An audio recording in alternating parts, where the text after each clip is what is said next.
Let me ask you something cool. Did you always wonder which biblical mysterious figures are the strongest and scariest? Well, in this video, I will exactly tell you the biblical creatures from the weakest to God level chosen based on my opinion. So at the start, you will find some creatures that had lived physically on Earth to powerful beings that could destroy this planet if they wanted. Yeah, but we all know God is the strongest, right? So the first one is Behemoth. Behemoth is a large animal mentioned in the Bible's book of Job, specifically in Job 4:15-24. God describes the animal as a plant eater that lives near water, is very strong and muscular, and has a massive tail that sways like a cedar. Almost sounds like a dinosaur, right? The animal is at home even in a flooded, raging river, and only its creator can master it. The description of Behemoth's body in verses 16-18 is lengthy and detailed, and it is significant in that it is not like any other creature alive today in God's creation. If this thing is bigger than a whale, it means it has a size more than 30 meters. Almost scary, though. The identity of Behemoth is widely disputed among biblical scholars, with some identifying it as a cross between hippopotamus, a rhinoceros, and an elephant.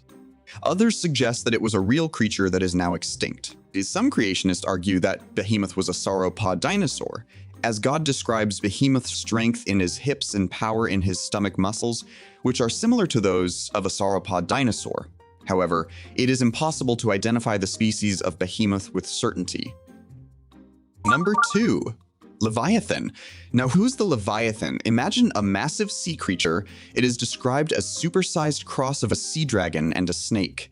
What would you think of what size it could have been?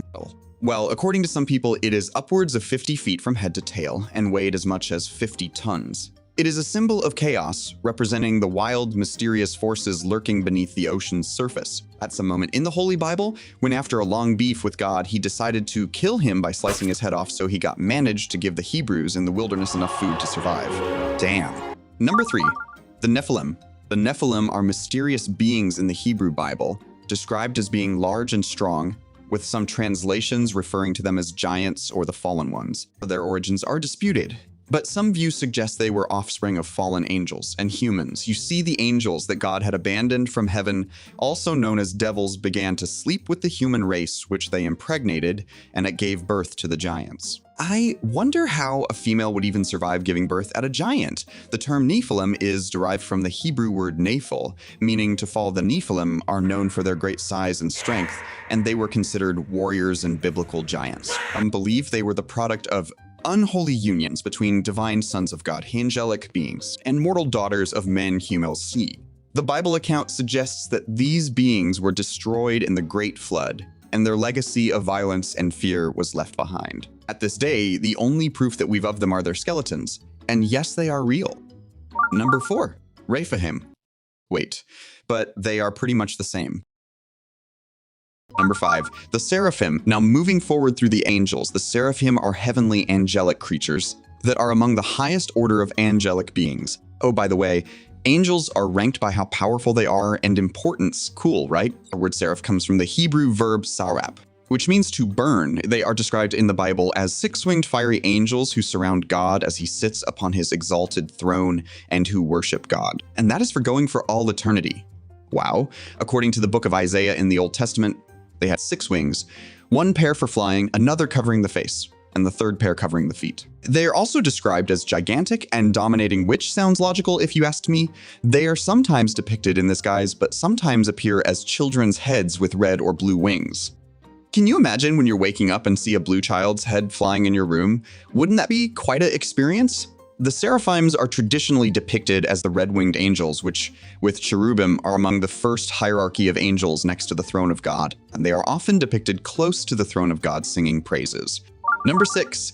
The Cherubim are angelic beings or symbolic representations of abstract ideas frequently mentioned in the Bible, particularly in the Hebrew Bible. They are described as having a complex and symbolic appearance, often depicted with multiple wings and faces, sometimes with the faces of humans, lions, oxen, and eagles, which sounds scary and beautiful at the same time. The Cherubim are associated with the worship and praise of God, and they are believed to serve the will of God, performing divine duties in the earthly realm. The term cherubim is derived from the Assyrian word kerubu, which means to be near. In the Bible, the Cherubim are first introduced in Genesis 3:24, where they are described as guarding the Garden of Eden. Number 7. Ophanim, the wheels within wheels. Oh boy, this one is going to be interesting. The Ophanim are celestial beings in Judeo-Christian mythology, first described in Ezekiel's vision of the chariot in Ezekiel 1:15-21, and they are often interpreted as angels due to their unique appearance and proximity to God's throne. And yes, we are talking about those angels from the Don't Be Afraid memes. I personally would find it super cool if I could confront such a creation and not traumatizing. Besides that, the key aspects of the Ophanim include 1. Wheels. The Ophanim are depicted as gigantic wheels with rims full of eyes, emphasizing God's omniscience. 2. Angels. Although not explicitly mentioned as angels in the Bible, Jewish apocalyptic writers and the pseudepigraphal Book of Enoch identify the Ophanim as a class of angel, alongside Seraphim and Cherubim. The Ophanim are believed to have a close relationship with the Cherubim and Seraphim, who also guard God's throne, which sounds dope, as being the full-time bodyguard of the mighty Creator. The Ophanim are considered to be divine beings that serve at the throne of God. There is also another angel who was supposed to guard him, but oh boy, he messed it up pretty bad. Number 8. Satan, also known as the devil or Lucifer, is an entity in Abrahamic religions that seduces humans into sin or falsehood. In Christianity and Islam, he's often seen as a fallen angel or jinn who has rebelled against God, who nevertheless allows him temporary power over the fallen world and a host of demons. As for the people who didn't know, he was the most beautiful creation God ever made.